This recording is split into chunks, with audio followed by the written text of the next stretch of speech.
আসসালামু আলাইকুম। আমরা আজকে দেখব ওয়ার্ডপ্রেস ওয়েবসাইটে 403 ফরবিডেন ইরর সমস্যাটি কিভাবে সমাধান করতে হয়। ওয়ার্ডপ্রেস ওয়েবসাইটের জন্য 403 ফরবিডেন ইররটি একটি কমন সমস্যা। এটি যে কোনো সময় আমাদের ওয়েবসাইটে চলে আসতে পারে। আমরা যারা ফ্রিল্যান্সিং করি, ক্লায়েন্টের কাজ করি, তাদের অবশ্যই এই বিষয়টি জেনে থাকা দরকার, কেন এই ফরবিডেন ইররটি চলে আসে এবং এর সমাধানটা কি। তো অবশ্যই সবারই এই জিনিসটা জেনে রাখা দরকার। সো আমরা স্টেপ বাই স্টেপ দেখব।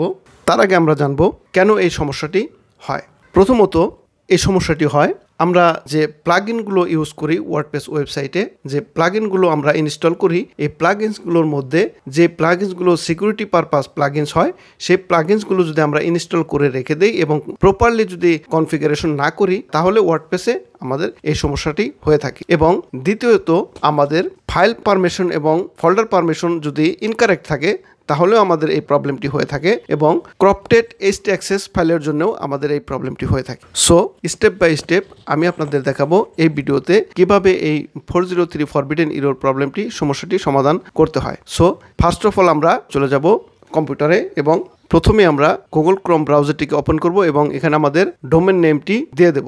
লিখে আমি আমার ডোমেন নেমটি লিখে দিচ্ছি এবং সাথে wp admin লিখে দিচ্ছি, salmankhanseo.com/wp-admin লিখে এন্টার। দেখুন আমাদের সাইটটি ওপেন হচ্ছে না, 403 ফরবিডেন ইররটি দেখাচ্ছে। তো আমাদের লগইন যে পেজটি, সেই পেজটি আমাদের এখানে শো করতেছে না। সো এই প্রবলেমটির সমাধান করার জন্য আমরা 3টি ধাপে আমরা সমস্যাটি দেখব কিভাবে সমাধান করা যায়। তো প্রথম স্টেপে আমরা দেখব সি প্যানেলটাকে আমরা ওপেন করব। প্রথমেই সি প্যানেলটিকে ওপেন করব। চলে সি প্যানেলে, এই সি প্যানেল থেকে আমরা নিচের দিকে যাব, ফাইল ম্যানেজার নামে যে অপশনটি আছে আমরা এটিকে খুঁজে বের করব। খুঁজে বের করে এটি, তো এই ফাইল ম্যানেজার আমরা ক্লিক করে দেব। তো ক্লিক করি এবং এইখানে যদি আমাদের মেইন ডোমেইনে ওয়েবসাইটটি হয়, তাহলে আমরা পাবলিক HTML যে ফোল্ডারটি দেখতে পাচ্ছেন, পাবলিক HTML, এটিতে আমরা ক্লিক করে দেব। তো ক্লিক করি। এখন আমরা চিনব এখানে যেহেতু আমাদের ফাইল এবং ফোল্ডার ইনকারেক্ট পারমিশন নাম্বারের জন্য আমাদের সমস্যাটি হয়ে থাকে, সেহেতু আমরা এখানে কোনটি ফাইল এবং কোনটি ফোল্ডার এটিকে আমরা চিনব। আগেই বলে নিচ্ছি ভিডিওটি বিগিনারদের জন্য, এজন্য আমি খুঁটিনাটি বিষয়গুলো আমি এখানে বলে দেব যারা নতুন শিখতেছেন তাদের জন্য।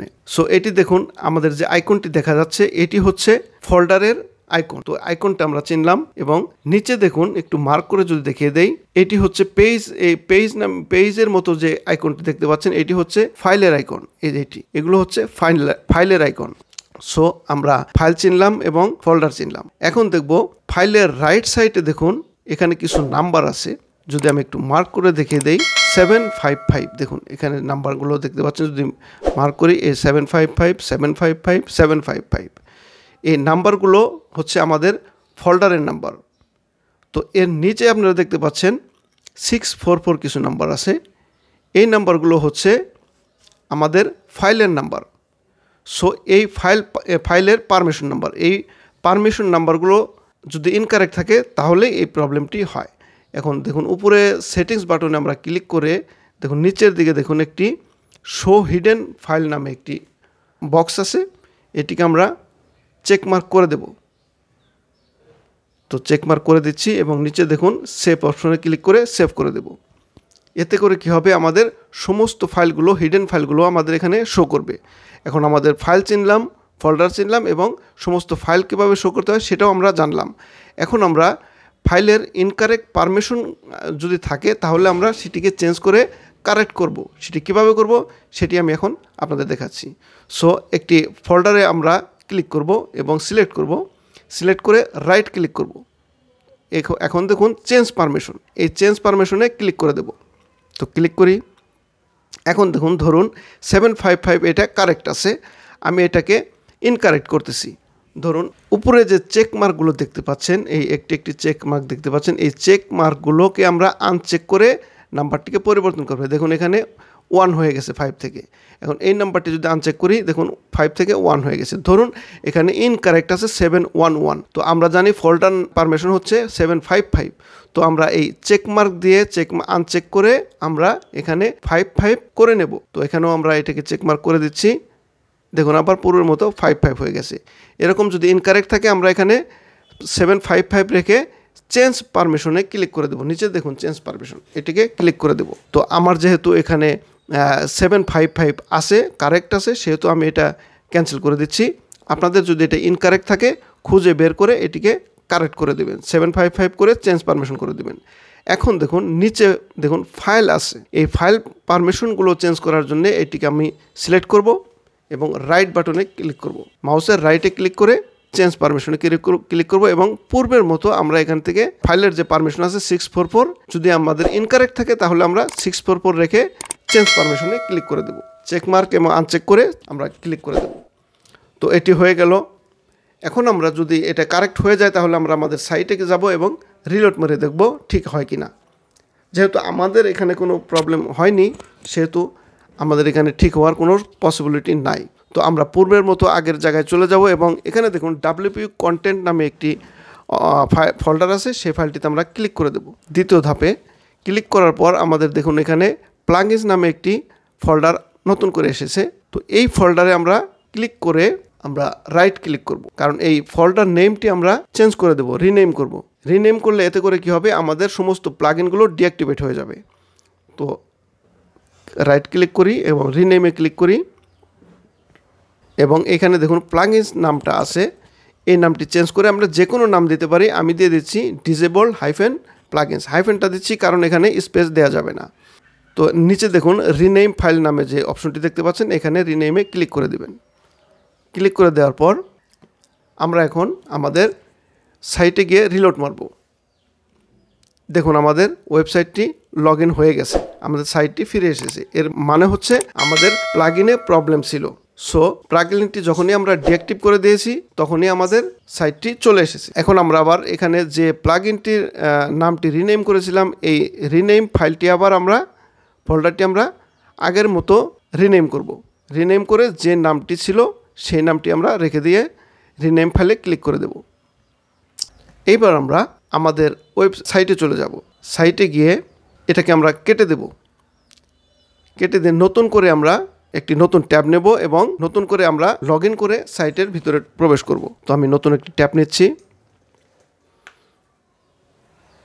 এবং আমি আমার সাইটের নামটি দিয়ে দিচ্ছি salmankhanseo.com/wp-admin, লিখে এন্টার মারব। দেখুন আমাদের লগ ইন পেজটি চলে এসেছে। এখন আমরা ইউজার নেমটি দিয়ে দেব এবং পাসওয়ার্ডটি দিয়ে দেব। তো আমি আমার পাসওয়ার্ডটি দিয়ে দিচ্ছি। এখন আমরা প্লাগইনসে মাউস রেখে ইনস্টল প্লাগইনসে ক্লিক করব। দেখুন আমাদের সমস্ত প্লাগইনসগুলো ডিঅ্যাক্টিভ হয়ে গেছে। একটু একটু করে যদি এখন আমরা দেখি ডিঅ্যাক্টিভ হয়ে গেছে সমস্তগুলো।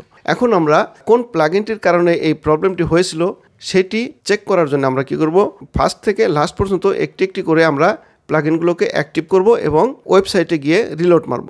দেখব যে প্লাগইনটির কারণে আমাদের এই সমস্যাটি হয়েছিল সেই প্লাগইনটি অ্যাক্টিভ করার সাথে সাথে আবার সেই প্রবলেমটি হয়ে যাবে। তাহলে আমরা চিহ্নিত করতে পারবো কোন প্লাগইনটির কারণে এই সমস্যাটি হয়েছিল, সেই প্লাগইনটি আমরা ডিলিট করে দেব। তাহলে আমাদের প্রবলেমটি সলভ। এখন যদি আমরা সাইটটিকে একটু ভিজিট করে দেখি, দেখুন আমাদের সাইটটি প্রপারলি ঠিক আছে। তো এখন একটি করে সমস্ত প্লাগইনগুলো যদি আমি অ্যাক্টিভ করতে যাই ভিডিওটি অনেক লম্বা হয়ে যাবে। সো আপনারা এভাবে চেক করে করে প্লাগইনটি ডিলিট করে দেবেন। এরপরে তৃতীয় ধাপে আমরা দেখব, যদি আপনাদের প্রবলেমটি সলভ না হয় তাহলে তৃতীয় ধাপটি ফলো করতে পারেন। এখানে দেখুন htaccess নামে একটি ফাইল আছে, যদি আমি একটু মার্ক করে দেখিয়ে দেই, htaccess ফাইল, এই পাবলিক HTML এর মধ্যে এই ফাইলটি আছে। এই ফাইলটি আপনারা কি করবেন, সিলেক্ট করবেন। সিলেক্ট করে উপরের দিকে দেখুন একটি ডিলিট নামে বাটন আছে। আমি যদি একটু মার্ক করে দেখিয়ে দেই, মার্ক করে দেখে নিই, এখানে ক্লিক করে এই ডিলিট অপশনে ক্লিক করে ফাইলটিকে ডিলিট করে দেবেন। ডিলিট করে দেওয়ার পর আমার যেহেতু সাইটটি চলে এসেছে তাই আমি এটা ডিলিট করতেছি না। আপনাদের যদি চলে না আসে তাহলে এই ফাইলটি এখান থেকে ডিলিট করবেন। ডিলিট করার পর আপনারা চলে যাবেন ড্যাশবোর্ডে। ড্যাশবোর্ডে গিয়ে নিচের দিকে চলে আসবেন। দেখুন সেটিংস নামে যে অপশনটি আছে, সেটিংসের উপর মাউস রেখে রাইট সাইডে দেখুন পারমালিঙ্কস নামে একটি অপশন দেখতে পাবেন। এই পারমালিঙ্কসে ক্লিক করে দেবেন। ক্লিক করে দেওয়ার পর একটু স্ক্রল ডাউন করে নিচের দিকে চলে আসবেন। নিচের দিকে চলে আসলে দেখতে পাবেন সেভ চেঞ্জেস নামে একটি অপশনস আছে, এই অপশনে কোনো কিছু পরিবর্তন না করে জাস্ট এখানে সেভ চেঞ্জে ক্লিক করে দেবেন। এতে করে কি হবে, আপনি যে .htaccess ফাইলটি আমরা ডিলিট করেছি সেই ফাইলটি নতুন করে ক্রিয়েট হয়ে যাবে। ক্রিয়েট হয়ে গেলেই এরপর আমরা ওয়েবসাইটে গিয়ে আমরা রিলোড মারবো, আমাদের সাইটে গিয়ে রিলোড মারবো। রিলোড মারলে আমাদের প্রবলেমটি আশা করি সলভ হয়ে যাবে। তো আমার যেহেতু প্রবলেমটি সলভ হয়ে গেছে সেহেতু আমি এই ফাইলটি ডিলিট করতেছি না।